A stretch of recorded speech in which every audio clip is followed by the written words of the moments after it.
Hi, my name is Ariel and I'm going to be talking about tobacco consumption and nicotine consumption.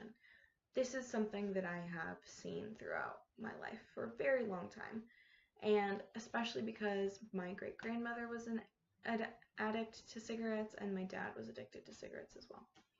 So it's important for me to learn about not just the effects of cigarettes and what it does to our bodies and what are in them, but also learn about the newer types of nicotine consumption that is a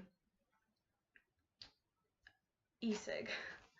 Um, so to start off, I have a statistic that is from the CDC that specifically states 480,000 people a year, 1 in every 5 deaths, die because of the effects of smoking. And specifically because of smoking, because we don't have any long-term research yet on the long-term effects of e-cigs. So to go into that, e-cigs are one of the biggest consumptions of nicotine, especially in high school age students.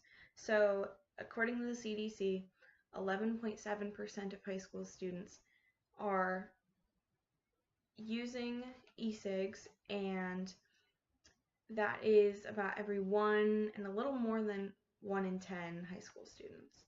So really the difference between these vaporizers isn't huge. It is just the size, the shape, and the kind of juice you put into it. So specifically regarding the nicotine intake, the type of juice that is put into this is what creates the difference between these. So for the very popular kind, which is a Juul, it looks like a USB drive and it's about this big. You put pods in it, and it is traditionally known to have a higher nicotine content.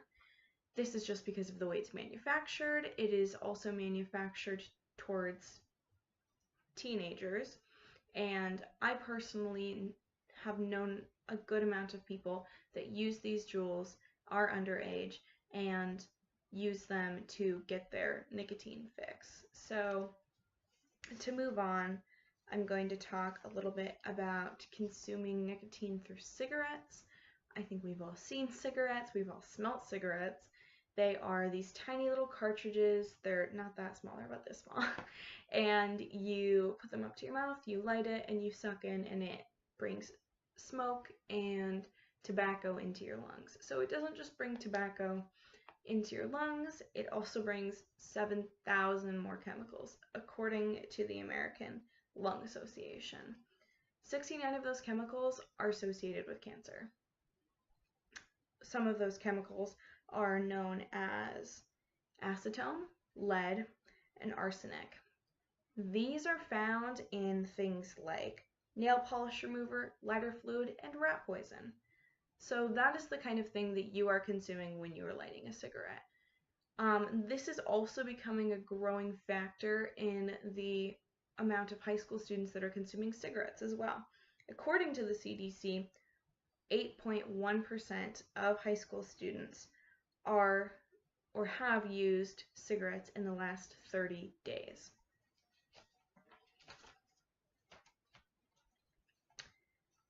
Now, as I said, it's important that we understand what exactly we are consuming if we choose to consume tobacco.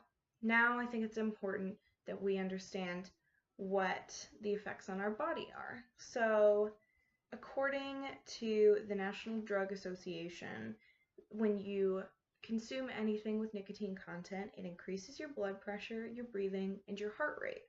And it also increases adrenaline. So the brain will increase levels of dopamine, and it rewards the brain's circuits. This is reused when the addictive substance is used again, meaning that the more you smoke, the more you vaporize nicotine products, that goes into your system and it creates more fake dopamine. So that's why this is an abusive substance, because with a lack of that, if you smoked a cigarette consistently for a month and then didn't smoke for a week, you would feel groggy, you would feel depressed. So in conclusion, it's very important that you know what you're putting into your body, what you are doing. It's important that you can understand what tobacco and nicotine do to your body. Thank you.